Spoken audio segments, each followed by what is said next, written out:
My name is Donovan Richards, and I am the Queensborough president for our great borough of Queens.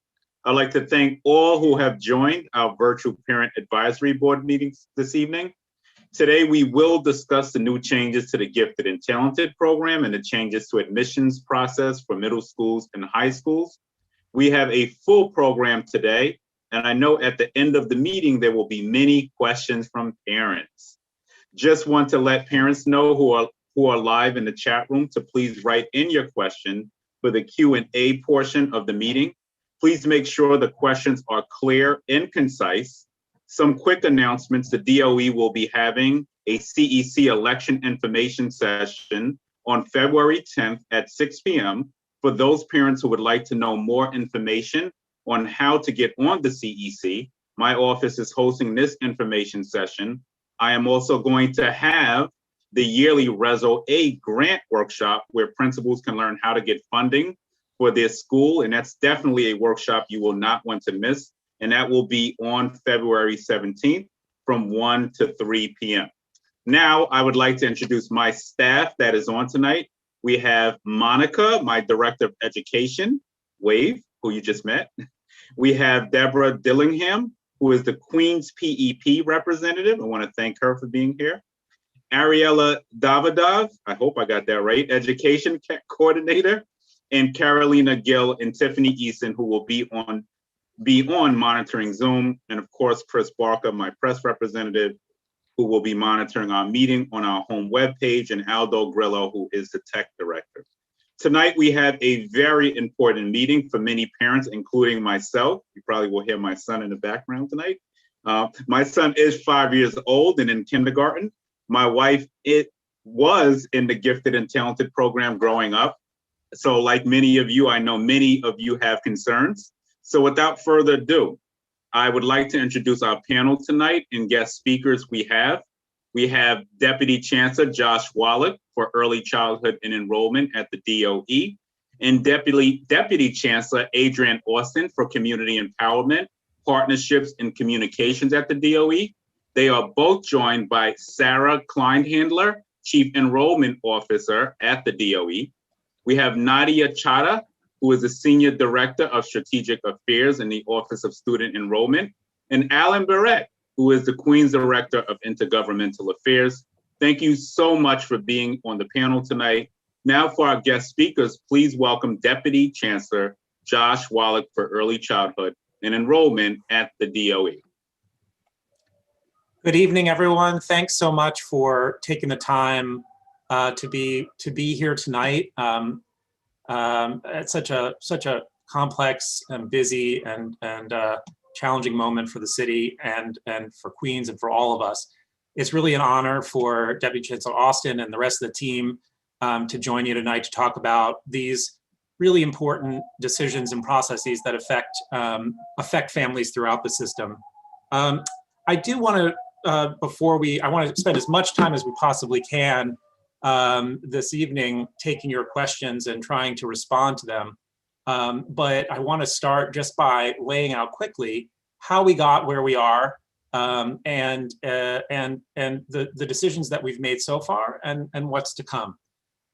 So first of all, why did we have to make changes to the admissions processes this year? Quite simply, the pandemic made it impossible for us to conduct the process the way we typically do. Screen schools, middle and high schools, usually rely on 3 pieces of information to make decisions about which students are admitted. They rely on grades in the core subjects, state test scores, and attendance. And during this pandemic, that information simply was not available. We did not have state tests last year, so we were not able to use those.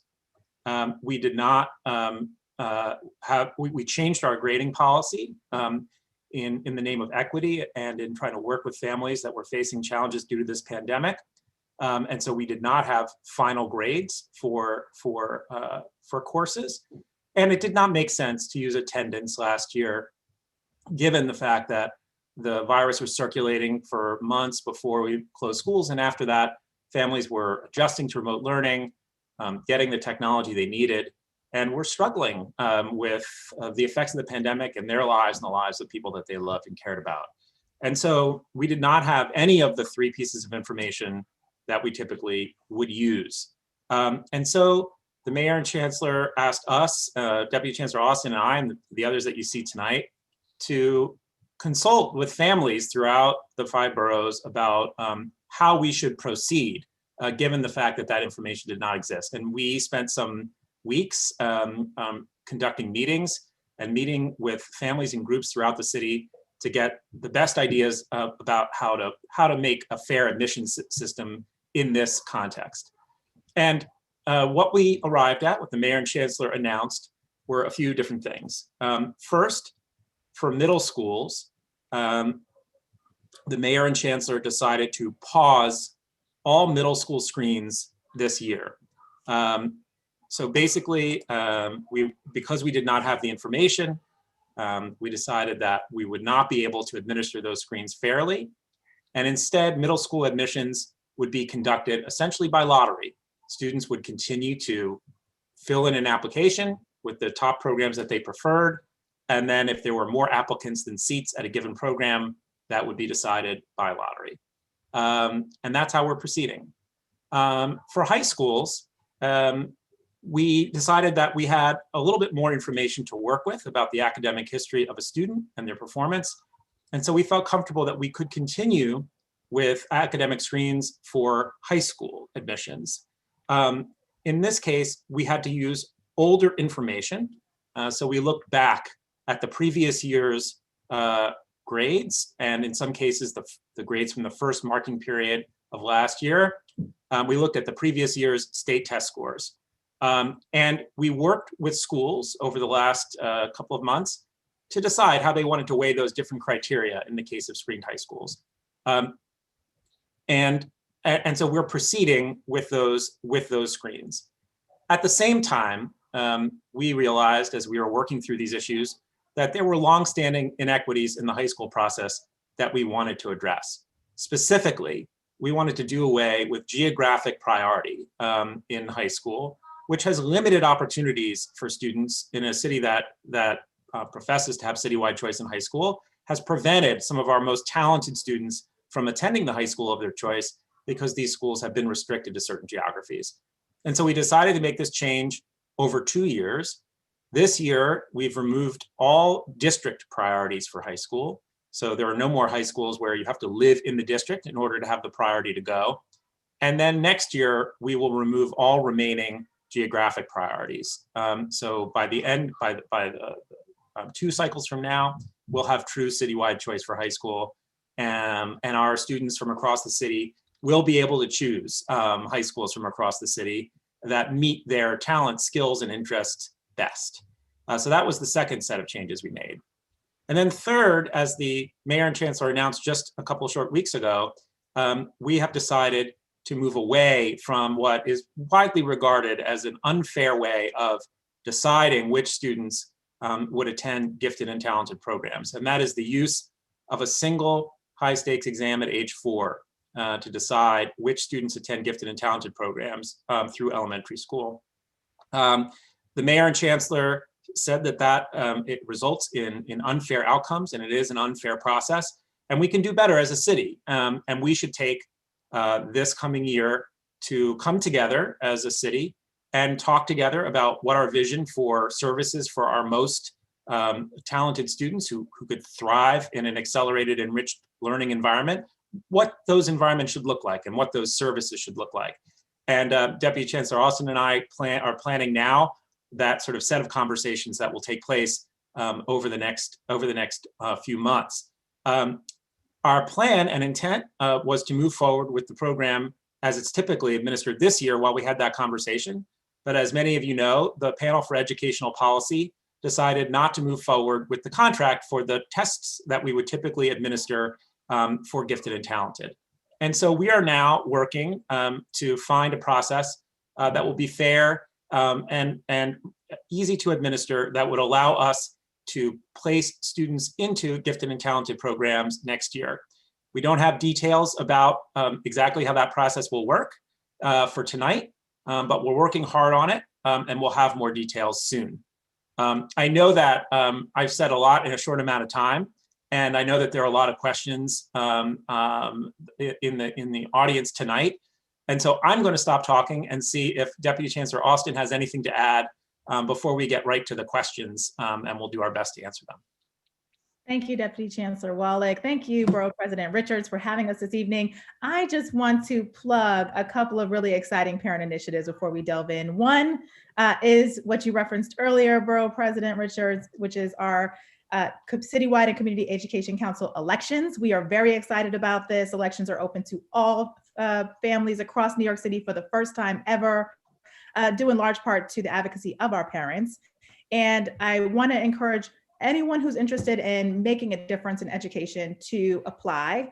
The application process has been simplified this year. All you have to do is log on or create a NYCSA account, a New York City Schools account. If you want to learn more about what it's like to serve on an education council or the role and responsibilities of council members, please sign up. We literally have information sessions every day. You can sign up for an information session on Parent University, and we are really excited to be partnering with the Borough President's Office in Queens to host an information session. So the application is open until the end of the month. Please consider applying, and then the election is in May. Please vote. The second initiative I just want to quickly plug is Parent University. And so we're really excited. Parent University is a course registration and management system where all New York City families can find free trainings on a wide range of topics. We have over 278 courses available to parents in all 9 languages that DOE covers. Parent University serves all families from early childhood through adulthood and seeks to educate and empower parents as partners and advocates through free courses, resources, events, and activities. Just to give you an idea, we have every Tuesday a course available around issues that are related to students with disabilities. So for our families who want to learn more about how to support students with disabilities, we have courses every Tuesday. We also have a catalog of courses there around students with disabilities. And we also have a recurring series on self-care, mindfulness, breathing, and yoga. Again, every Tuesday, these are live courses. But again, we've got 278 courses. So please visit Parent University on our website. Really excited about both of those things. I know there's tons of questions, so I don't want to take up any more time on what excites me. I want to hear from you. So thank you for having us tonight. Thank you so much. And I'm going to go to Monica and my staff to start going through the questions. And I just want to ask everybody to, I have not peeked in the Q&A, but I know we have a few hundred attendees, so if we can keep it respectful, that would be great. Let me also just ask, I didn't hear you talk about middle school students. Are all middle school students now headed back to school, or where are we at? I know there was an announcement today. Yes. I know the answer, but I just want y'all to answer.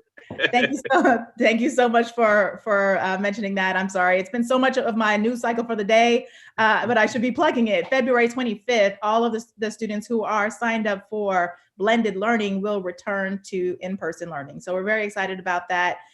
Thank you to our principals, our teachers, everyone who's made that happen, and to all the central office staff who's staffing up the Situation Room. We've had a lot of folks step up to support. So thanks to everyone. It's been a team effort to get us there, but middle schools are opening on February 25th. All parents who are enrolled should be hearing, for blended learning, should be hearing from their principals, because a lot of principals are going to be doing reprogramming. We are really trying to serve as many students in person for 5 days a week, or as many days a week as possible as we can. And so for many parents, they're not only going to get a general communication, a family letter that went out hopefully today, and many more will go out this week because we still are waiting on the translations. Those are going out this week. But there will be an additional communication from your principal just around programming. So please be on the lookout, check your emails, February 25th. And then I was on with an organization earlier, and they raised a valid point. Are we anticipating opening enrollment for elementary school students who might have opted out? And I'm a very proud parent who sends, I'm glad that my son is able to go 5 days. From a social and emotional standpoint, very important. And I think his school has certainly handled, everything well. But I'm anxious to know, for parents who may not have opted in originally because they wanted to take the wait and see approach. Do you see any scenario where that process would be opened up again? It's okay if you can't answer the question, but I just want you to know that these are things that are I'm happy to take it. Mind. And being that you're now opening up the middle schools, you know, people are naturally going to want to know if we can open up this process again. I just want you to know that's something that's been raised to me. And we appreciate it, and we'll take it back. We don't have plans currently, but it's great to hear that feedback, and we'll take it back and discuss it with the chancellor and others. Thank you for that.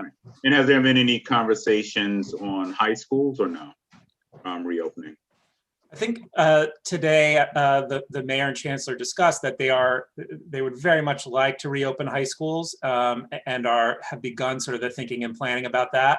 Nothing to announce, but I think that is very much a goal and an aspiration for this year. We want to get as many kids back into live instruction as possible, that in a safe and healthy way. And because I know we have a lot of questions, but I just wanted to make these points quickly. And we're also joined by Senator Leroy Comrie, and I'll go to him after this just to give some brief comments after this. I wanted to know on G&T, and obviously, you know, our Deborah, who is our CEC rep, PEP rep, voted in support, of course, you know, with the thought in mind that we would start to see a lot more equity around G&T around the borough. And, you know, I thought we were moving in the right direction. So when do you anticipate we'll hear anything on G&T anytime soon, March, April, before the school year is out, or? Oh, certainly. Let me just pause there and say, and just thank you, Borough President, and thank you to Deb Dillingham as well for her service on the panel. And I just want to lay this out. I think we're talking about two different steps of a process here. I think we all have come together and agree that we want more equity in the services that we provide to our students that can benefit from enrichment and acceleration. And we want to see that spread more widely in every community of New York City. We want to see those services spread more widely. And we're looking to transform the program long-term. And we want to work with all of you to do that. So we're going to set out a process where we can all come together. And tonight is one of those times where we can think together about the long-term vision for these services. I think there's a second question, which is what do we do this year while we're working to reimagine that system together? And that's the point that's a little bit unclear. And we will come back to, we plan to come back shortly, like within the next weeks, with news about how families should proceed to enter those programs and apply for those programs and enter those programs this coming fall. But those are two different questions. I think we're all looking forward to working together to reimagine the long-term future of the program. And in the short run, just for this next year, we have to find a way to move forward without the test, but with a process that gets kids into those programs. And that's what we're working on now. We'll have more details soon. Great, thank you for that. I'm going to now turn it over to Monica on my staff, who will go through Q&A. Thank you. Oh, first, I'm sorry, Senator Leroy Comrie first, and we'll go to Monica. I'm good. I don't have to say anything. I'm here to listen to the parents. I want to thank you, Borough President, for putting this opportunity together to hear from parents, and I expect some robust conversation. So I'm gonna get out the way and let the parents do their Q&A. Thank you, Borough President Donovan Richards. One more note before we begin. Our Chief Enrollment Officer, Sarah Kleinhandler, has some good news about middle school and high school applications, which you just want to get out before we start. Yes, thank you. Hi, everybody. Thank you, Borough President, for having us this evening. So it is admission season, according to the Office of Student Enrollment. Today, we announced an extension on both the middle and high school applications. So the middle school application deadline is extended for families from February 9th to February 23rd. And the high school application deadline is extended for families from Tuesday, February 23rd to Monday, March 1st. So we are here to support families, to make sure that they have a chance to learn about their schools. If they need application help, our family welcome centers are open. We definitely are here to support and talk through with families any questions or issues that they have. So that was very exciting news from the Office of Student Enrollment. Awesome, great, thank you. It's good news. All righty, we'll move on to Monica now. Good evening, Q&A. It looks like there are 81 questions. I haven't even. So we're going to try to do our best to get through these. Thank you, Borough President. I just want to let all the parents know this evening, please write a concise question, because sometimes they write a whole documentary and it looks like it's a film script what they're writing, and then we don't find the question in there. So please be concise and to the point with the question, and that way it's just easier for me to ask it. All right, so first question is from Jean Han. Can there be another vote on the gifted and talented Pearson contract? Thanks for the question. That's not on our radar at the moment. It's not on our radar. We're going to proceed. The Panel for Educational Policy made its opinion clear, and we believe that we can find a fair way to run the process this year that, again, admits students to those gifted and talented programs across the city. And then we want to take a good amount of time to discuss and talk with you about how to reshape this program going forward. So that's our plan for how to proceed. All right. And also, how will sibling priority work for gifted and talented admissions? So again, in the future, that's something that we should all discuss. And I think we would love to hear opinions tonight as well as questions. So that's, I think, for the long-term future of the program, very much a topic of discussion. I think in the short run, that's part of the process that we need to work out in the next few weeks and come back to you with that additional information. Great, thanks. Let's see here. How will the gifted and talented kids who currently have a gifted and talented certified teacher receive support if they are combined with general education students? Well, at this moment, as I said, the short-term process for next year, we haven't made those decisions yet. And so there's no plan there's no specific plan. For the long-term future, I'll take that as feedback that you are a family member who believes that students that require services for acceleration or enrichment should be separate from other students. I think that that's very much a conversation that's happening around our city now, whether that's necessary or even advisable. And we're interested in all sorts of points of view. The chancellor's made his point of view clear, but we're listening and we want to shape this program with you. So we appreciate that feedback. Thanks. I see here Deborah Dillingham, the Queen's pet person, has a question. Yeah, just want to comment that we're already getting questions on, the district priority, zone priority issue for high schools. And, obviously this is all around the city, but in Queens especially, we're limited in our number of high schools. We're waiting for high schools to be built here. We can't get kids in Queens in the high schools that we have because we have some of the most overcrowding in the city.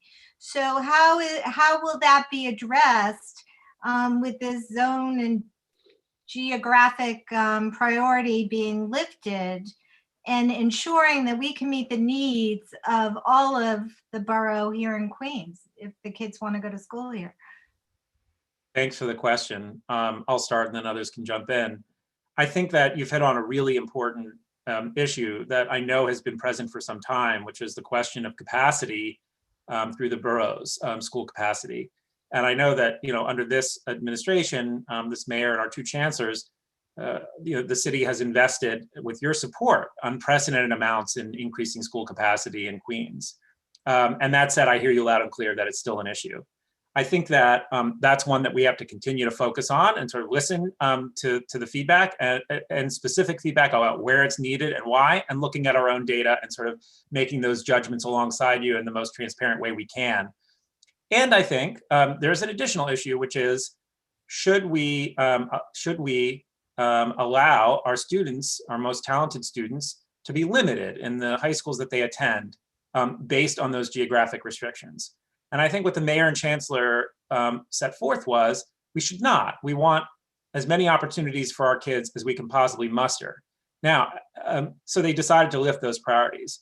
Now they did that in a very, I think, in a particular way, which is to give us some time. So not to do it for this year, but to give us another year to talk with community members throughout the city about how to implement this best.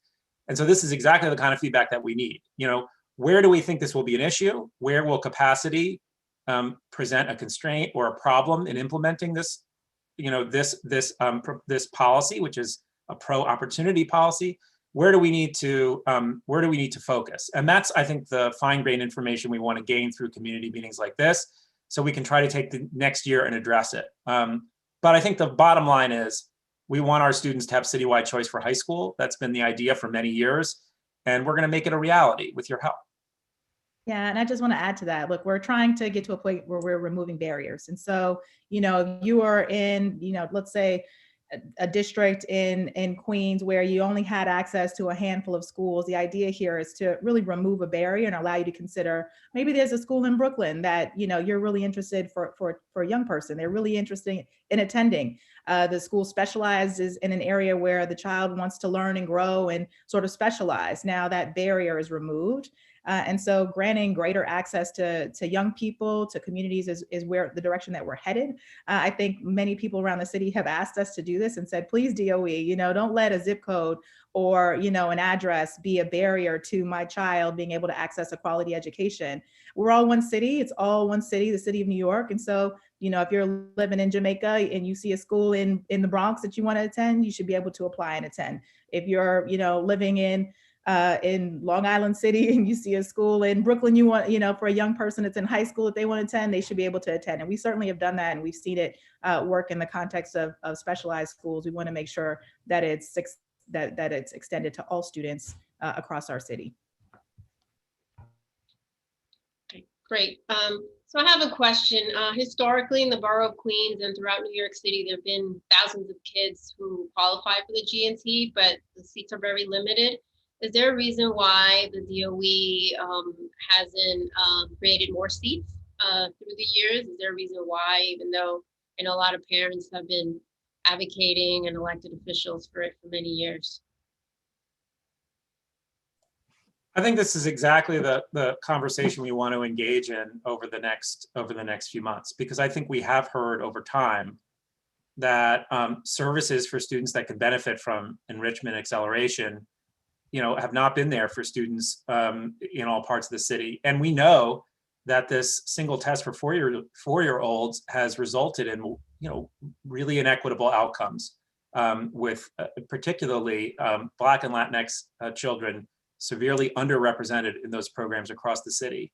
And we know that talent is represented equally across every neighborhood, every community of New York City. So something needs to change. How we make sure that those services are every place they need it is exactly the discussion that we want to have going forward. And we're excited to engage in it with you and come forward this September with a vision of how to do better.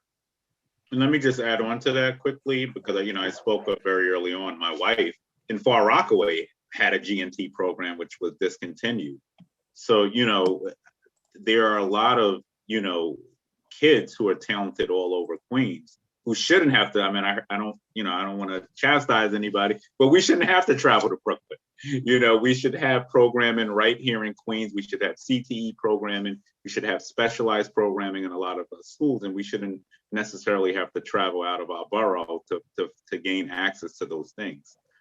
So I'm hoping, just following up on what Monica said, that, DOE is really, and we have not even gotten our fair share on school seats, despite all the growth here as well. So I'm just hoping that there's much more of a laser focus as you reimagine what this system looks like for the borough of Queens, that we start to see that equity that we've been funding in school seats, but also in any programming. But you should not, every corner of the borough should have access to the same thing. And that's just not, it's not prevalent right now. So I'm happy to hear we're reimagining this, but it really needs to happen, because we've been talking about this for a long time. And because of it, a lot of children are left behind, or either a lot of children have to travel 2 or 3 hours from their local communities to gain access to a quality education. So, I would hope that, and I'm not knocking the schools and in a lot of parts of Queens are doing the best best of what they can do with what they have. But the bottom line is equity needs to be front and central in these conversations so that, you know, we truly have an equitable education system in Queens as well. So, I couldn't agree with you more. You know, we inherited a lot of, you know, gifted and talented programs from the 1970s. And so I'm excited that we're now able to really look and identify and look at the history. Why were these programs put into place? Where were they put into place?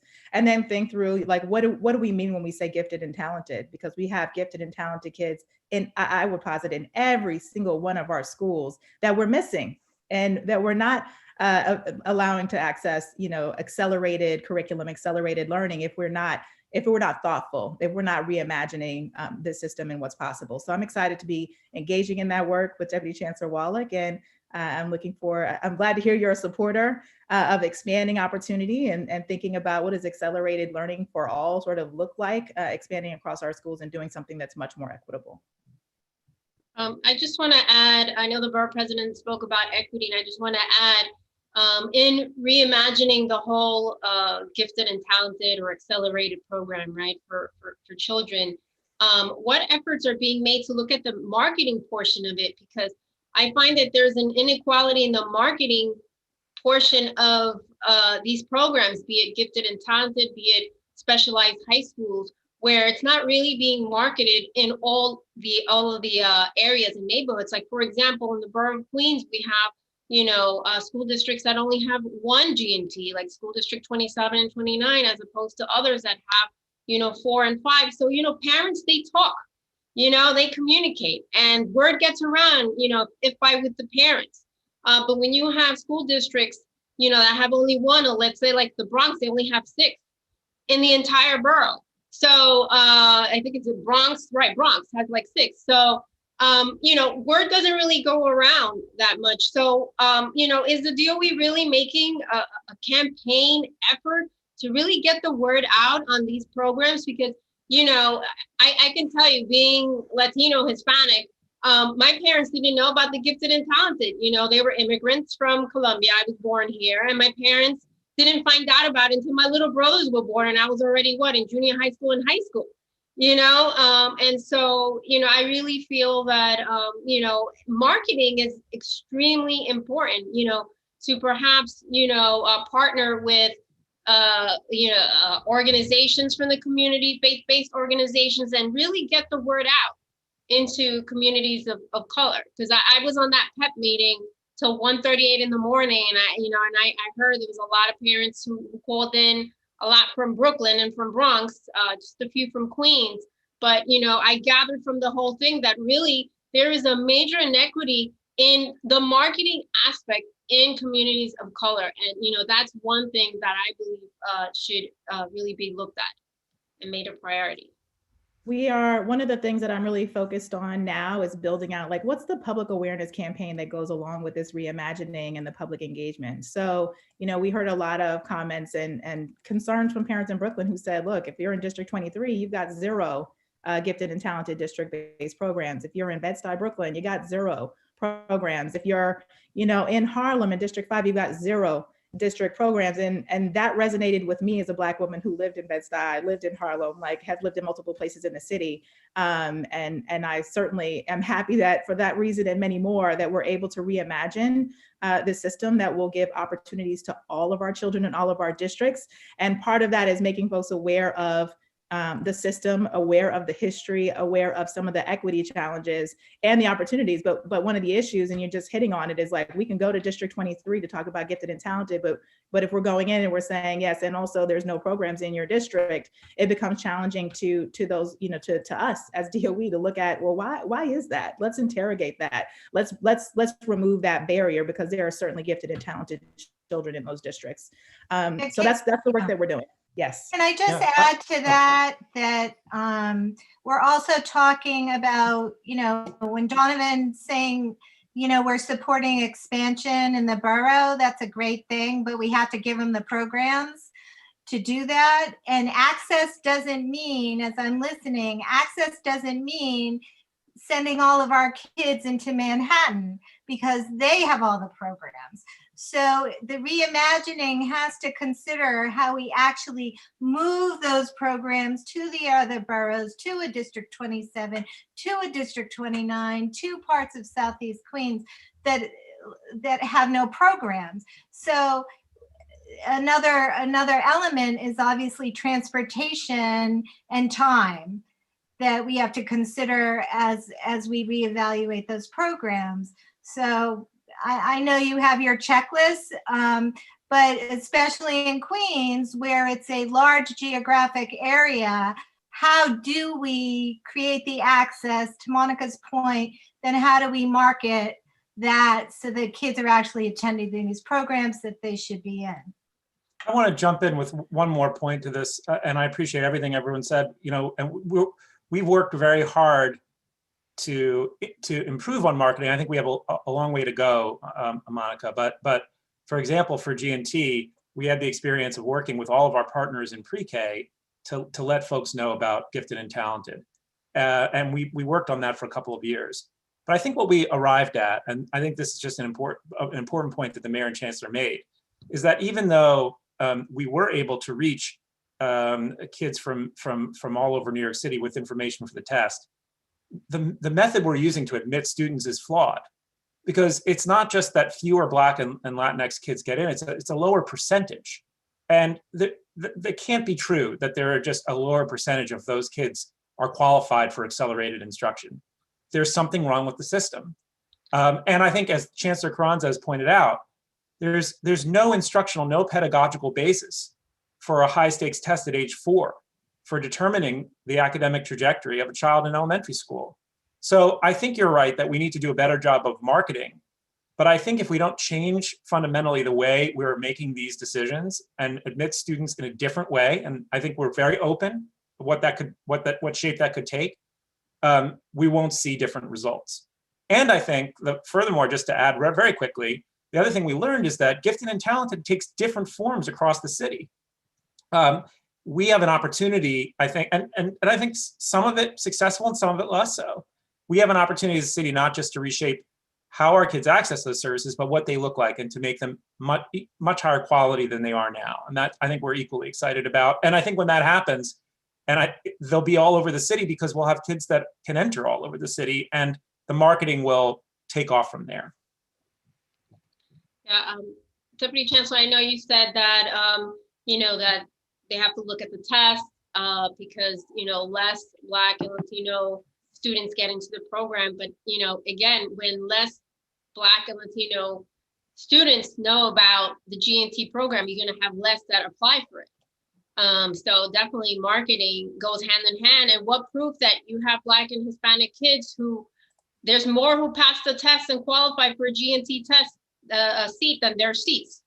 So, that should show you, the numbers talk for themselves. There's thousands of kids who end up in those seats, including in communities of color. So definitely to get the word out, to really do a campaign, a serious campaign with the help of the community, I think would be very good for many families. Just this week, I was just talking to a parent, Mr. Healy, I know he's on. And he had suggested perhaps, for the kids to take the test at the age of 5, because in that way you can really market and, backpack, the notice, home with the kids, saying, look, to the parents saying, look, there's this gifted and talented opportunity for your child. I don't know, it's just, I'm putting it out there. I know. Thank you.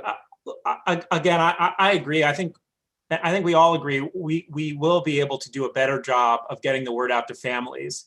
But we also believe that there are better and fairer ways of admitting kids to these services and making sure that they're available across the city. And we're really excited to work with all of you to sketch that out and to make it real starting this next fall. I think a few other parents had some good points. What sort of community engagement, if you're saying you're revisiting this, what sort of community engagement is being put in place to ensure there's a robust process in place for this? We're sketching that out now. And so, I've heard already So last week, every week I meet with, some community education council presidents. I meet with a roundtable of community advocates. And so last week already, we started to sketch out and say, hey, what do you guys think? Here's what we're thinking. We certainly want to go to every borough and hear from as many parents as possible. What other things that we can do? And we got really good feedback. Some of the feedback was, make sure you hear from regular parents. Like parent leaders are super vocal. There are a lot of really active, loud voices in this conversation. Make sure you hear from everyone, which we're starting to think through. How can we create a system that doesn't only hear from, the folks that have the most access and are the most vocal, but a really diverse, wide range of parents, just from the regular, regular mom and dad or grandmother or auntie who doesn't have time to come necessarily to a public meeting, but wants to provide insight. So we're thinking through that. And we'll be before you with a really sort of thoughtful plan. And then the other was like, how do we make sure we hear from our immigrant communities who, are we going to do in language engagement events, which we definitely want to do.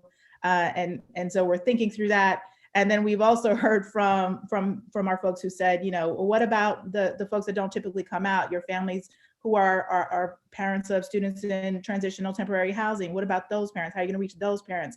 Or the parents who are engaged in some way with ACS and the foster parent? How do you hear from all of these voices that you don't typically take into account and consideration? So we would love to hear feedback where you guys have ideas of, here's some ideas. You should show up here. You should plan on engaging and plugging in here. We're happy to take that feedback, but we're thinking through all these things now, and it's going to be a really it's going to be a good amount of time where we're engaging, and we plan to be in many, many places to hear from as many families as possible. Okay, there's a question here. There's still many families that do not realize that the GNC test has been canceled. So how will the Department of Education outreach when the new admissions criteria is developed? I can start, and then others can jump in. We have many different ways that we'll communicate with families. I think, first of all, we have direct ways of communicating with families that are engaged with our early education program. So 4-year-olds, we will reach them through their schools or community-based organizations, and we'll work with those programs in order to make sure that they're reaching all the families that might be interested. In addition to that, we have ways of reaching out through our website and social media, and through the other channels that Deputy Chancellor Austin and her team have through parent leadership. And then, of course, we'll work with all of our elected officials and community organizations around the city to help get the word out as well. We'll be relying on many of the folks on this call to help us in that effort. Deputy Chancellor Austin, do you want? Yeah, I just would chime in and say, this is where we need your support. We are in a virtual environment, and while, parent engagement is up, we've never had parent engagement numbers like we have now. The chancellor, at events have gotten 90,000 parents out, and that's for like the latest in Spanish event. But we are seeing, 30, 40,000 parents come to an event. It's not unusual at this point.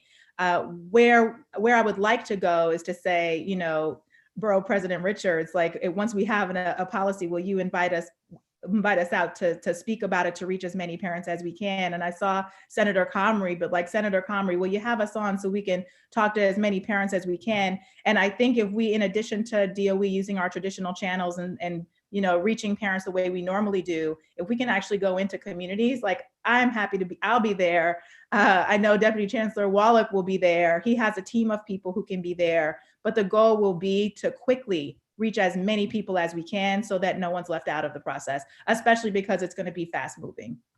Absolutely. Got that commitment from us.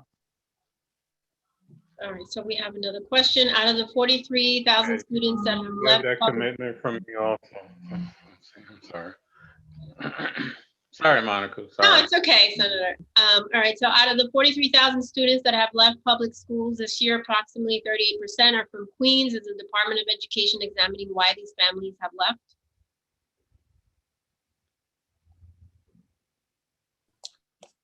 Do you want to start? Go ahead. Yeah, it's a great point. I think at all times we have to examine, what our families are thinking, what's behind their decision making. Obviously, we want to serve all of our parents in every borough, and so where parents are making different decisions, whether it's, they're going to charter schools or private schools, or they're moving, out of the city. We want to know that. We want to dig behind the numbers and understand it better, because our goal is to obviously improve and make sure we're meeting the needs of all of our students and families. And where that's not happening, we've got to get to the bottom of it, figure out and do better. I'll just add one piece, which is the largest declines that we've seen this year were actually in 3K and pre-K, which is not so surprising. I think just more families decided that in the pandemic they would keep their kids home rather than going into preschool. And I think we'll get them back. I think that they'll be back next year, re-entering early ed or in our elementary schools. I think it was just an extraordinary year. But I think the good news there is we have a great early ed system, thanks to, again, to your help and support, waiting for them when they come back. And we've been in touch with those families and are able to get them resources and support this year for teaching and learning at home. And then we have a good, we're building relationships with those families so that we can reach out to them as we enter next year and bring them back to our schools. Okay, so was there like a specific reason why basically the Gifted and Talented program was basically dismantled before a new plan has come up? Is there a reason? So I'll just start by saying, because I'll start because you'll have a really great and really robust answer on this, Deputy Chancellor Wallach. But I just want to I want to get us away from saying they've been dismantled, because they have not been dismantled. There are many kids who are in gifted talented programs, and they will be in gifted and talented programs next year. And that is if you've got a kid that's in kindergarten or first or second all the way up in gifted and talented program, they'll be in the program next year. So I want to just it's not being dismantled. What happened was that in order for us to do things exactly the way we did them pre-pandemic, we would have had to have a contract approved by the Panel for Educational Policy to allow for in-person testing of 4-year-olds. And what the PEP said and what the majority of that body said was no to the contract. And so we are now in the position of rethinking our posture and what we're going to do, but we have not dismantled anything yet. But what we are going to do, and what I'm excited to do, is reimagine what we're doing going forward for all of the reasons that everyone has said. So Deputy Chancellor Wallach, I'll let you. No, exactly right. And we'll be back to you in the weeks ahead to talk about the admission process for this year, which will be, slightly different, but I think one that will be easy to navigate. And then again, to talk about the broad future of the program for years to come. Okay, so will the Q300 and other citywide schools be phased out after the 2021 kindergartners graduate, or is the mayor's plan just a change in admissions that these schools will continue to exist? Oh, I can start there. I'm not familiar with the specifics of that program, but the idea is, as you've alluded to, we need capacity in our boroughs for our schools, and we expect to need more of it over time as the students return, and we attract even more students and families to the city and to our school system. So I think what we're talking about is a change in the services that we provide, programs, and in the admissions. So those schools will continue to exist.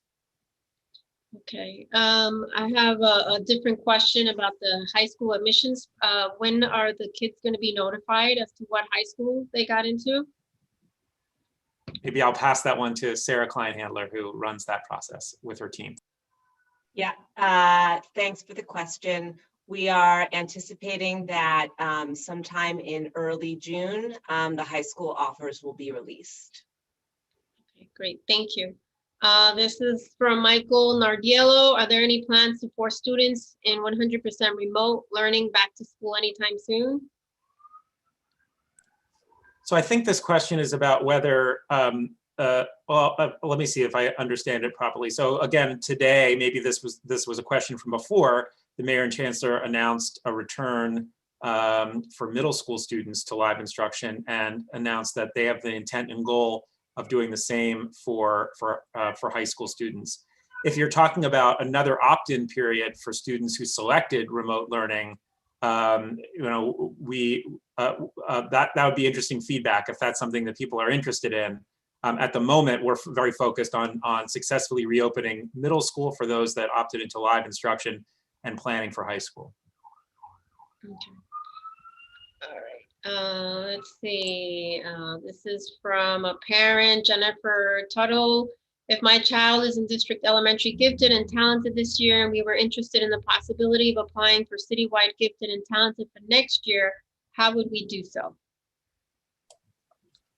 We are going to come back to you. Sorry to be repetitive, but we don't have the answer for that tonight, but we will very shortly. And I understand if you're looking to apply to a different gifted program, we need to make that clear as well, how to go about doing that. Okay. Let's see. Let me see. All right. Okay, this is from Quate Serengen. Citywide gifted and talented schools like Q300 serve the needs of academically advanced elementary and middle school students, many of whom live in Queens. In the very near future, what does the Department of Education intend to do to ensure that there is a meaningful application process for students seeking admissions to Q300 and other citywide gifted and talented schools in 2021?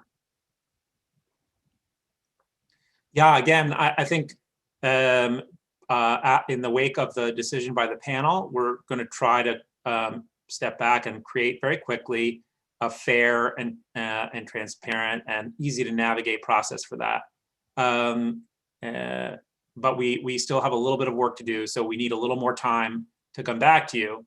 I think then there's another discussion, which Deputy Chancellor Austin and I have been alluding to, along with the Borough President and others, about what this set of programs and services looks like over the long term.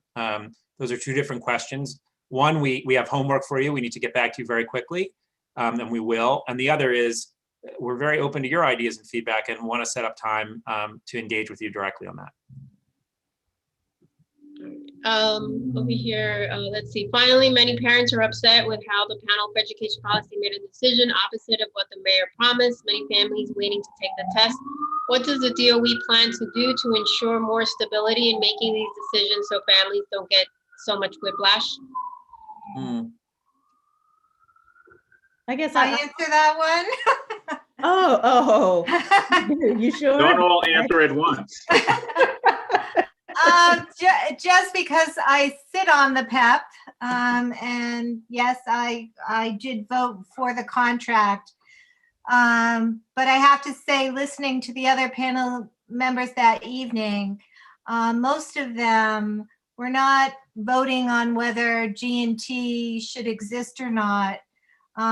It was a very conflicted vote based on the situation that we're in right now, and safety was at the core of, I can't say all, but many who made that decision.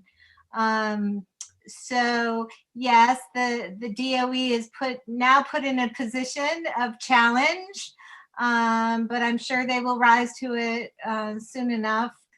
Because the mayor did guarantee the program. So everybody knew that going into that vote that evening, and it makes it a little bit more of a challenge, but it also is one step closer to providing a system that is equitable for all families to apply. So we're just putting the DOE on fast forward here.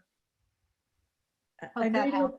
Agreed with that, and just would also offer, that was a historical moment. Look, I've been in the New York City Department of Education for 10 years. I was a lawyer in general counsel's office for many of those years and went to PEP meetings. And I think this was one of maybe two instances in the entirety of the hundreds of PEP meetings that I've watched where the panel, voted in a way that was unpredictable. And so, where folks are saying, what about the stability? And this is an incredibly stable panel for educational policy. And I'm not worried that this means anything larger for what our panel is about. I do think it was a historic moment, and it was a very long meeting for those of us who were there and heard from the hundreds of parents that were on the record who told some really dynamic and persuasive and powerful, stories and testimonials about their experiences. And a lot of those folks were parent leaders across the city. I can just remember and sort of hear one of the panel members just remarking at, having heard over 20 education council members present and speak about gifted and talented, and speak many of whom who spoke in opposition. So it was a I want to sort of take a breath and say like, this is a historic moment. This was sort of atypical, not the norm, but also, an introspective moment for, us in cabinet, certainly, me personally, and I hope the city at large. And I really hope this is a moment where we can step back and think about all of our kids, what's in the best interest of every child in New York City, and use this time to really develop a system that has all kids in mind, our accelerated learners, our kids of all sorts of gifts, all sorts of talents, our students with disabilities, our multilingual, all of our children who are all gifted and talented, and rethink and reimagine what that's going to mean for New York City. Okay, I have a question here from Sherry El Grito. I believe, unless I'm wrong, that for this school year, schools are not zoned. However, when applying for high school, it still shows schools as zoned. It is important that when kids apply to schools, if they don't get their first choice, that they are just not put into any school, but given a chance at one where they feel they will thrive. How are you prepared to help students that do not agree with the choice school given to them? Thank you very much for that. So this gives us another opportunity just to clarify that zones remain this year. This year, district priorities were eliminated. And the most sort of famous one that you might read about in the paper is the priority that students in District 2 had on the east side of Manhattan for many years.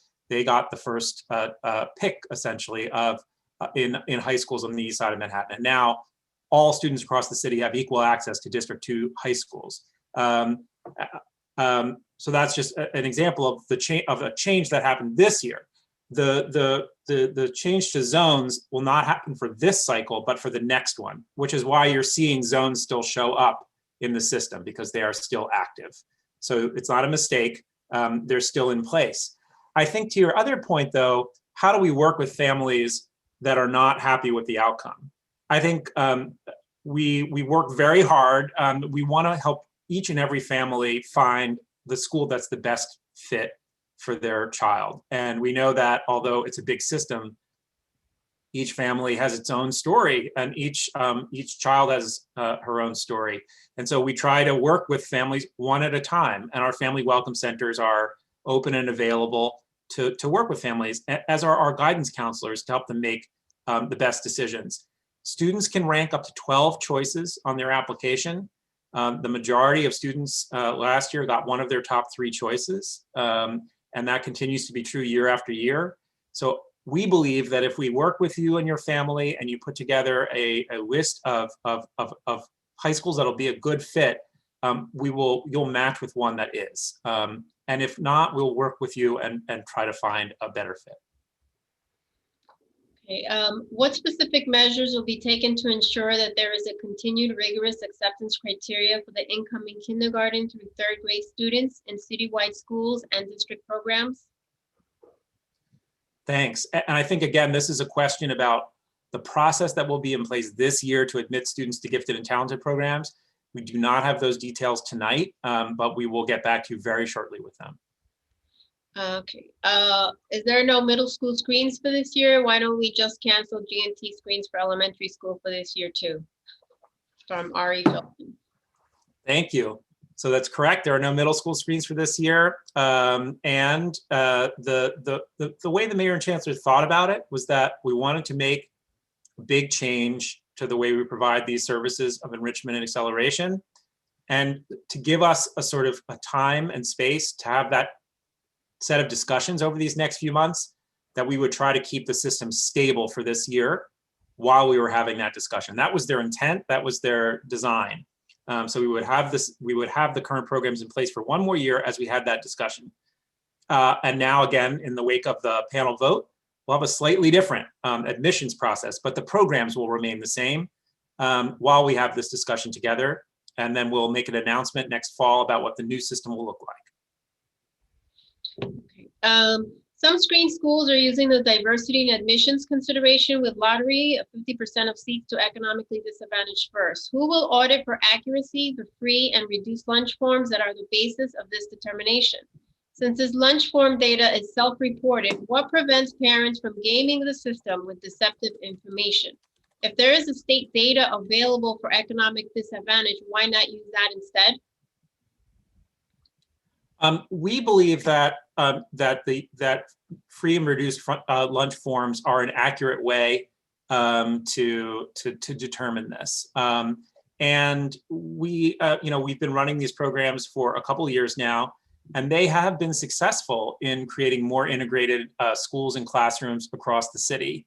It's interesting, this suggestion about a different database. We have not been aware of any particular issue with the one that we're using, but we'll definitely take that back and think on it a little bit. It hasn't come up before, but it's really interesting, and we'll check that out. It might be easier in some ways to use that information. I just hadn't heard about it before, but we'll check it out, and I appreciate the suggestion. All right, I have a question from CEC 26 President Adriana Aviles. What happens to those schools, the high schools that are already low achieving, with no one picks them on their applications?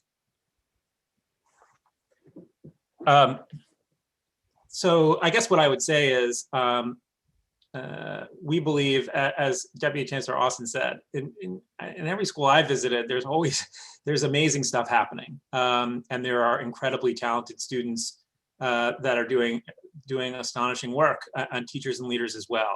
So I would maybe push a little bit back on the premise, but I would say we do have high schools where there are seats available, and I think this goes back, Monica, to a point you brought up, which is about marketing and helping school leaders and school communities get the word out about the incredible work that's going on in their campus and their school.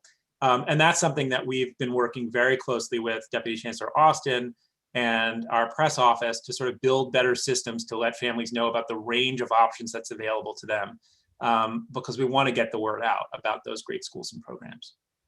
Okay, I have a question here from Michael Athy. Hello, Mr. Athy, Bayside High School. For high school audition programs, between 67 and 78% of applicants do not audition, except Frank Sinatra, LaGuardia, and the other high-end schools. Yet schools were able to rank all applicants using other data, as you mentioned earlier, with audition scores being 50% or more. This year, DOE is not ranking applicants into audition programs who do not audition. This should be revisited immediately, and this concern should have been addressed earlier. Without ranking non-auditioning applicants, there would be many seats going unmatched. Maybe Sarah, you can speak to this. I'm just not familiar with this particular issue. So the issue is that, Monica, can you repeat the end of the statement?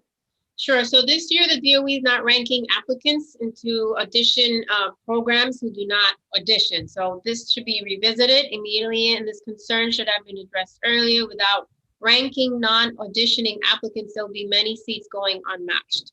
So there's the concern with the unmatched seats. Got it. Okay, go ahead, Josh. No, please. Well, for the audition schools, there's a ranking tool, right, that our schools are using for families to submit their portfolio, whatever their portfolio is, or do their audition. So seats will be filled in the admissions process that way. For the seats that go unfilled, our family welcome centers work very closely with those schools. They know what those schools offer and place those kids very carefully in consultation with principals. Thanks. Just on that, Yeah. if there's a specific, more systematic issue, which I thought I heard in that question, we'll leave our email addresses here, and you can reach out to us. Appreciate it. Sarah, can I just ask, in the audition schools, are there seats that are unfilled? In some of our audition schools, yes. Yes. Okay. Let's see. Why can't every school have gifted programs? Every school have talented and creative students, and these students should have challenging programs. That's really interesting. I mean, again, I think there's a great discussion happening around the city, and I think the panel meeting was part of it, about what these services should look like. And I think what we've had to date, again, as a program, is a concept where we tested 4-year-olds, and those that scored a 99 got into certain schools, those that scored over a 90 got into others, and that was it. and we separated those students out. That's one way to do it. Some folks advocate for doing a very similar thing, but with older kids, and others are asking that question: what would it look like to have these in every school for students that might be accelerating in some subjects and need support in others? And how would we arrange for that? What would it look like? And I think that's exactly the discussion we want to have. And I hope that whoever wrote that question will come and attend some of our sessions to talk that out with us, because we'd love to share what we know and hear from you as well. All right. Are you actually dezoning the 28 high schools that still have zones next year? Will those schools still be responsible for taking in all OTC students thereafter? Yes, the plan is to do away with geographic priorities next year, so that students can access high schools from across the city. And as for this person, for those who are listening in, referred to what are known as OTC, or over-the-counter students, which is a really unfortunate term, but it's basically students that enter the system late and come into high school through something other than the traditional application process. And I think what we've heard over time is those students deserve more equitable opportunities to access their schools of choice as well. And that's an issue that we hope to tackle as we continue to reform these systems and try to create more opportunities for all students. So I appreciate that very much. And I think we would be looking to widen access for those students as well, so that they can attend schools all over the city. More to come there, and very helpful to have that feedback. Okay, I have a question from Gavin Healy. 1 in 5 DOE students have an IEP, but only 1 in 50 GNT students do. The test has clearly shut out students with special needs, many of whom are gifted too. How will you ensure that students with disabilities have equal access to GNT? Well, yeah, please. Yeah, no, I know you thought a lot about this, so. I feel very strongly about, making sure that all students have access. This is exactly what we're talking about, exactly why we're taking a look at the system and reimagining it to do something that's more fair for students. So that's what this process is about removing barriers, making sure that all students have access. Certainly we're thinking about our students with disabilities who are among our gifted and talented. We're thinking of, again, our multilingual learner students who are gifted and talented. We're thinking of every kid in our system who is gifted and talented and who we are not capturing in the current system, both because we do not have enough of these programs in enough of our schools, and because we have not, we need to rethink how we're identifying the students that we are placing in these programs and what we mean when we say gifted and talented. I think, there's some room for intellectual discourse on what it actually means to be gifted and talented. And I'm looking forward to having that conversation publicly, because I think we all have thoughts and opinions, and I can't wait for some academics to weigh in on what that means, because, for those of us who have been studying it for the last few months, it's not as simple. It's not fixed in time. You don't just one day, not everyone is just born a genius. It's something that is cultivated over time. It's something that, is determined and stimulated by your environment, by the people that you're around and socialized with, the curriculum, the resources, the experiences that you have. These are all the things that bring out and cultivate gifts and talents. And so excited to have the conversation. And I hope everyone is involved in it and thinks about it and participates. Okay, I'm going to mix up the questions here. I have a CAC question. So the majority of pre-K families are at CBOs or community-based organizations because of limited seats. Can those parents vote in a CAC election? Oh, that's definitely a me question. I'm sorry, Monica. Can you say that one more time? Sure. The majority of pre-K families are at community-based organizations because of limited seats. Can those parents vote in a CAC election?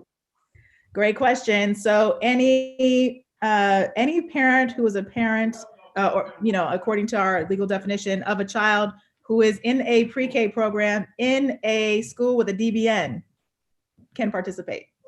And this is according, if you're not, I'm really sorry, but the answer is no. But that has nothing to do with Deputy Chancellor Austin, nor does it have to do with the New York City Department of Education. It has to do with the education law. And so just, for those of you that are saying, why not me? I want to run. It's ed law that we follow. And we're looking forward to over 1 million parents participating and running and crossing our fingers and hoping that, we get a really good turnout this year. Yes. Okay, so we have another question here. What does the pause in middle school G&T program mean for current sixth graders? The pause that's what we're taking on is for the screen for admissions. So if the question is about a student that's currently in a program, there wouldn't be any change there. But what it means is that if a student's looking to attend that particular program or school, they would apply. And if there are more applicants than seats, we would decide by lottery which students get in. So that would be a difference than before. But I wasn't sure whether the question was referring to somebody already there or wanting to be there. What efforts have been made to engage with parents in public and temporary housing in terms of what their children need, especially when remote learning devices and access to Wi-Fi are limited, if not non-existent? Thank you. That's a great question. And I know we have sort of a number of layers of our organization that are really focused on, making sure that families in temporary housing are part of our engagement and part of our consistent outreach. And so I can tell you at the school level, in addition to having parent coordinators, there are special staff within the school that really have a close relationship and a consistent communication, consistent meetings with parents of students in temporary housing. So that is embedded as parts of our schools. We also have within the Division of School Climate and Wellness, which is overseen by Deputy Chancellor LaShawn Robinson, we have an entire team of folks who are liaisons to our partners and that oversee all of the shelters across the system. And so they interface with the shelters to find out what sorts of services, what sorts of resources parents need. We provide a lot of materials directly to shelters, from sort of personnel, hygiene, academic, you name it, items based on the feedback that we're getting from DHS.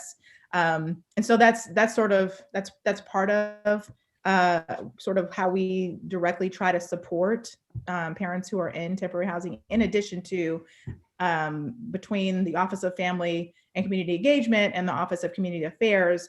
We do a lot of events that target, all of our families, including families of students in temporary housing. So I would say all of, there's I guess a multi-pronged effort to reach those families.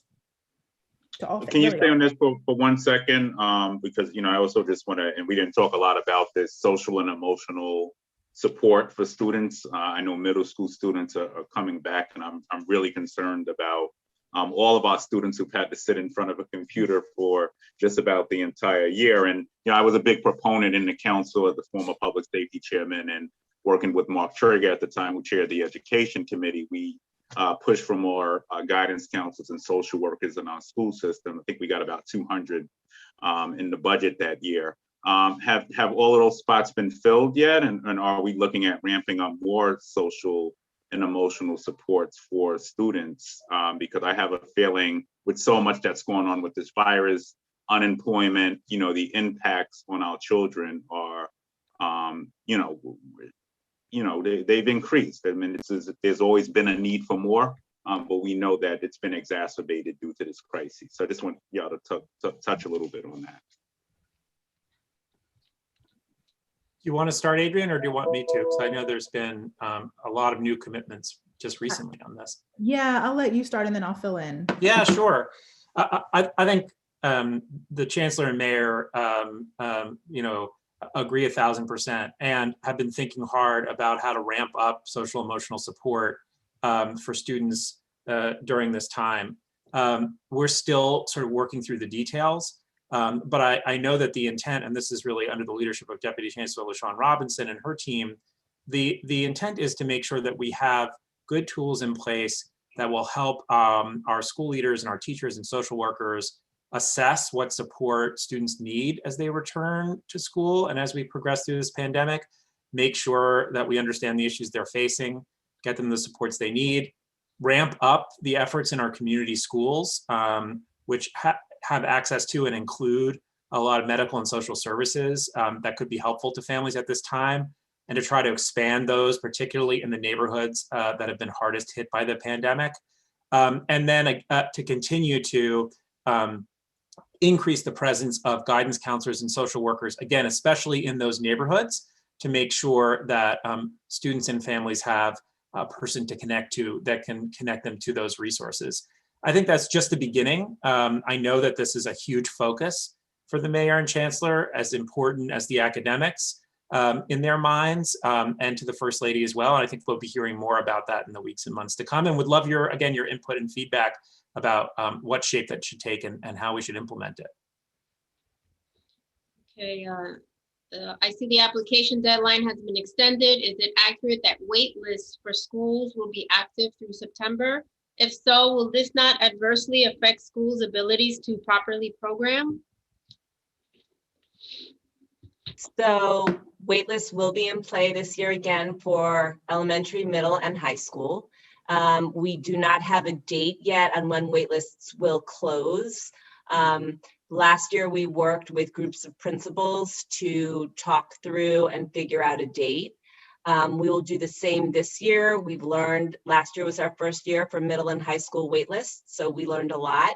And we will continue to engage our school leaders to ensure that we're working alongside of them to come up with a date. But waitlists will be in play again this year for elementary, middle, and high school. And we'll get back to you with the date as soon as we know. And Monica, just really quickly, because I wanted to add into the last question, I felt very terrible. Deputy Chancellor LaShawn Robinson's team is phenomenal. They have done a lot of really great work in the world of social and emotional supports for students. And I will say that in addition to historic investments over years, the most recent commitment in December was to hire an additional 150 school social workers to support children.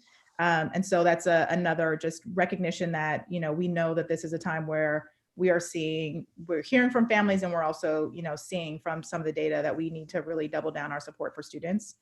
We also are expanding our relationship and services with the Department of Health and Hospitals, who provide direct mental health care to students. Our goal is to bring support citywide.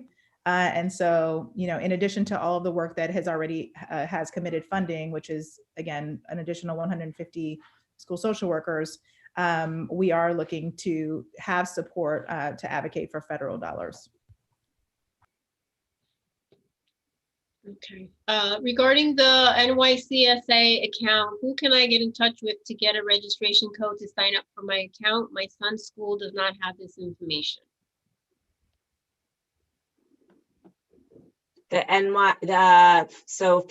You should leave the information with us, and we can have someone get in touch with the family to make sure that the account is set up. Monica, you could email that to me. Okay. Yep. All right.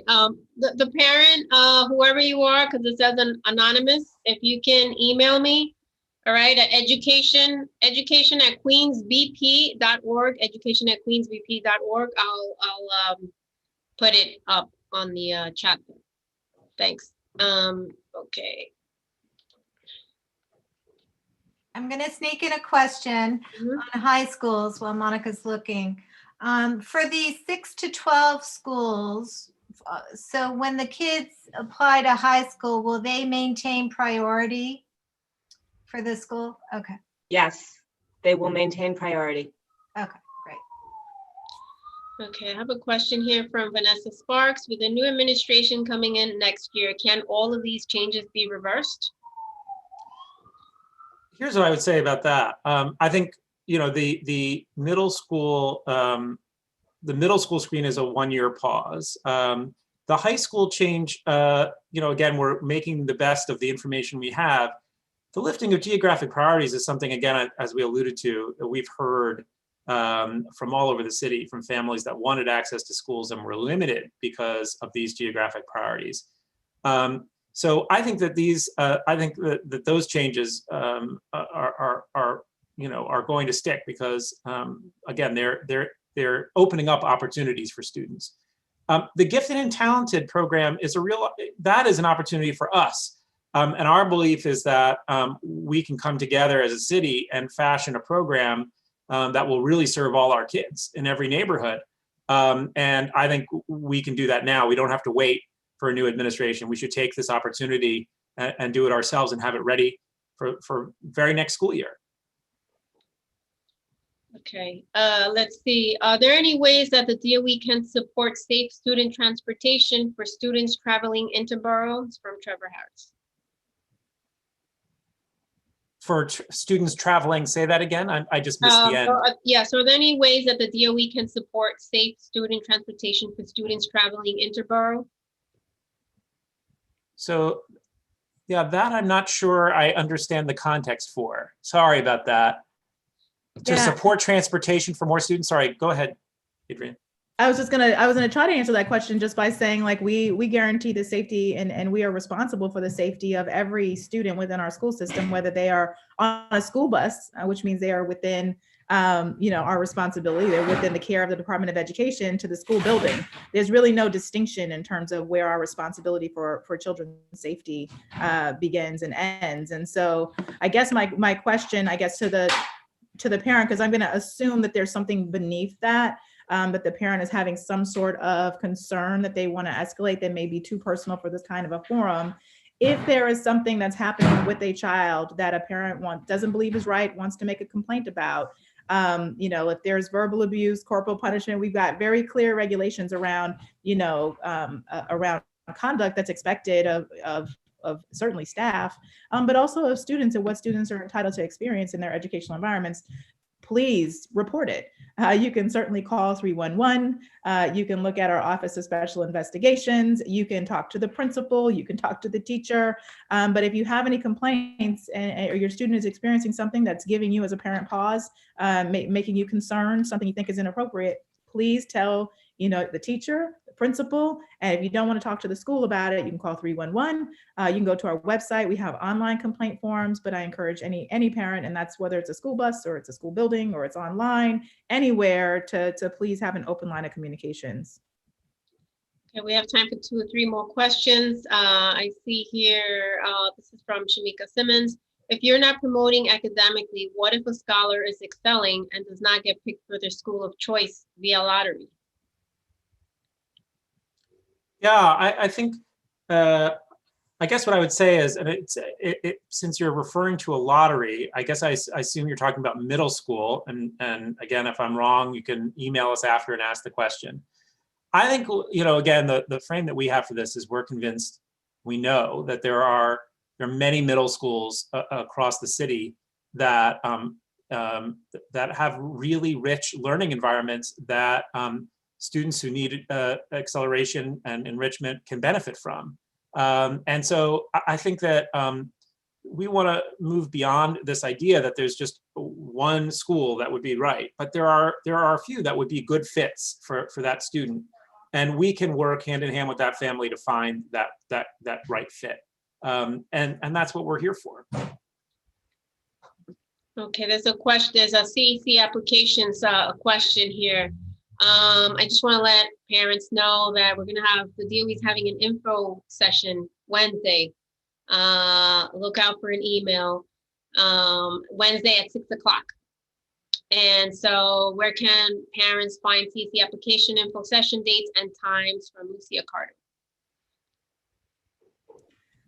For our joint event? Regularly, where can they find the CEC application session dates and times? Got it. You know what I'm going to do? I'm going to place it in the chat.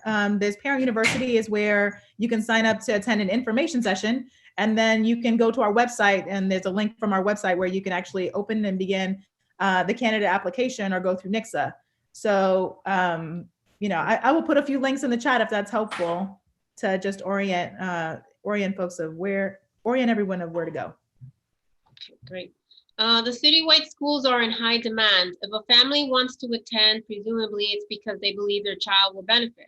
Has any consideration been made to making those schools actual citywide schools with representation from all zip codes, rather than using tests that act as obstacles and barriers to access?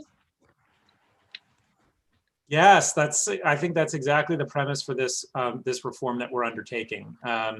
We agree that we should move beyond this single high stakes test and think about a way to, again, reimagine these services so that they are accessible by students throughout the city, available to students throughout the city who can benefit from them, are of higher quality, and we have a process for admissions that's fair.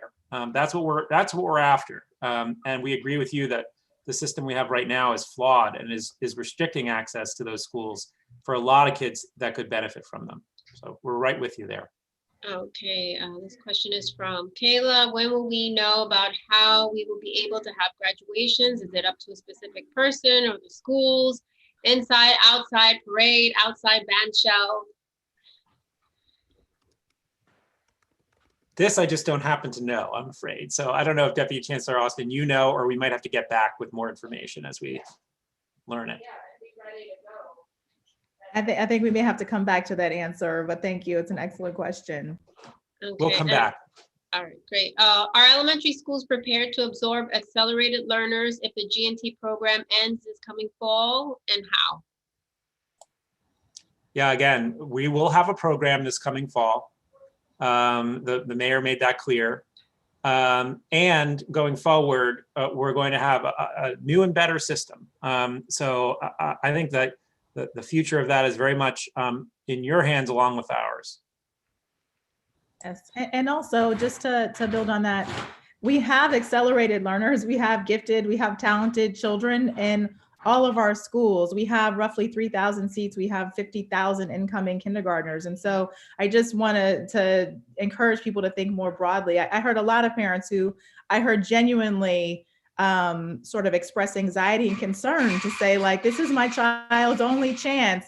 And we really have to find a way to make sure we can give parents confidence that, you know, we have the ability to serve in any one of our schools a child that's an accelerated, gifted, talented child. That's where we need to get.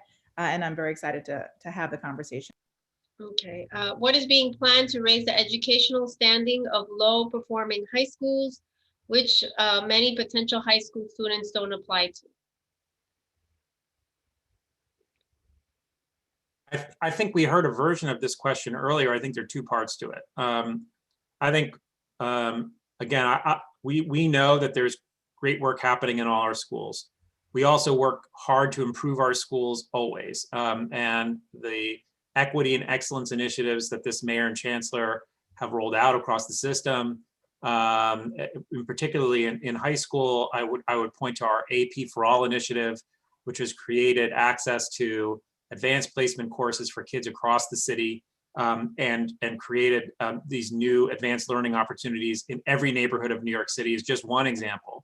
But they continue to invest in the sort of fundamental building blocks as well of better teacher training, leadership development, better family and community engagement, better social emotional support. Every dimension of what happens in a school building, they focus on improving each and every year. And we need to get the word out about the excellent work that's happening at those schools so that students and families learn about them, because we know that when they learn about them, they will come. And so we have to do all that work. We have to work on school improvement. We have to work on communication. But there's a great foundation to build on. This question is from Khadija. Is the kindergarten G&T exam the only one being eliminated in the future? Will there still be a G&T entrance exam for students entering 1st through 3rd grade next year? I think that question for this coming year, there's going to be a process to admit students in kindergarten. What happens in the future? Again, we're going to take the next few months to talk and think about that together. And I think that, as Deputy Chancellor Austin said, we know that there are students with talents and gifts throughout our school system, and we have to find a better way to get them the services that they need and deserve. Okay, 2 more questions. Queens Metro High School is only 2 schools citywide that is a zone priority. The reason the school was built is because of the undue hardship faced by District 24 students, which was overcrowded at the time. The school is diverse has 59% minority and 60% economically disadvantaged. There is no other admissions criteria. Why can't students who are zoned be given priority if they want to attend the school? Not all children are comfortable traveling far from their home or using the trains. Thanks for that. I think fundamentally what the mayor and chancellor laid out again is a vision in which students from across the city are able to apply to schools wherever they want to attend. And we think in a lot of cases where we already have schools with diverse communities like the one you described, that will continue. But students that want to enjoy that, will be able to attend as well and add to the richness and diversity of that school community. This is a change that will happen over the next couple of years. I think we would want to engage with the school community that you represent and talk it through and sort of look in detail how it'll play out. And those are the conversations that we have time to have now. But again, the basic proposition is we want to give students as much choice as possible. Again, because as we've heard tonight, families want to make sure that their children find the best fit. The best fit for a particular kid may be that school. We don't want a geographic priority to shut that child out. We want to make sure they have that opportunity. Okay, let's see here. Okay, families are thrilled with extended admissions deadlines, but do you have a time frame for when families will have middle and high school decisions? You said high school would be June, right? And what about for middle school? Yes, high school will be June and middle school will be early May. Okay, all right, so we're gonna wrap this up. One more question. Let's see here. There's so many questions in little time. Okay, have you considered universal testing? Also, if you're considering expanding admissions beyond a single test, how do you ensure lack of bias? For many proponents of a single test, people are distrustful of things like teacher recommendations alone, too much subjectivity, or grades alone. So have you considered universal testing? I'll start. I think what we see, I think what we've seen with this particular test, this one test, is again, it's not just that fewer children from underserved communities are learning about the test. Even when they take it, they pass at a lower rate. There's something fundamentally flawed with that way of thinking, and just giving it to more kids won't address that. We'll still see disproportionate group. We'll see certain groups getting in disproportionately and certain others excluded disproportionately. That's based on years of experience that we have with this test. I think your questions about the shape of the program to come, again, are up for debate and discussion, and sort of what we're here for is to engage in that. And I think there are important considerations that we need to review together on that. Okay, I just see a question here, which is a little different. Let me see here. And then that's it. As we, and this is from Ruben Dario Cruz. Let's see. As we overcome the COVID-19 era, can we have a gifted and talented program available remotely that can be accessible to our students regardless of location? That's really interesting. That's a new suggestion for us. I think this is a great way to sort of end. Like, these are exactly the kind of ideas that we want to collect. And you could imagine a world in which, students who are excelling in a particular subject would really benefit from some enrichment that's remote or digital. And I think that's exactly the kind of opportunity we'll want to explore. This way of doing it with this one single exam at 4 that just like puts you in a certain building, in a certain classroom, separate from everybody for the next 5 years. We can do better. We can be more imaginative than that. These are exactly the kind of ideas we want to solicit and try to put into place. Okay, just before I pass the meeting over to the borough president for closing remarks, I just want to let parents know about the CEC workshop that the DOE is doing this Wednesday at 6 o'clock. Also, the borough president is having a workshop for all of the principals. That's going to be on February 17th from 1 to 3. And that's going to be on how to apply. The borough president has funds to apply for different things, for laptops, smart boards, playgrounds. I know we're in a tight budget because of COVID-19, but in either case, principals should still submit an application, and that that email is going to be going out as well. That will be tomorrow, the email. So, okay, Borough President. Thank you so much, Monica. And let me just start off once again by thanking all of our guests. Deputy Chancellor Josh Wallach, thank you so much for being here. Deputy Chancellor Adrian Austin, to Sarah Kleinhandler, thank you. To Nadia Chada, to Alan Barrett, to my team, thank you so much for being here tonight and answering these questions. I think if we have questions in the Q&A box that were not answered, God willing, we've taken those down, and we'll try to ensure everybody gets answers. But let me just say this is not going to be the last opportunity for us to do these. Oh. All right, sorry, I think I got muted.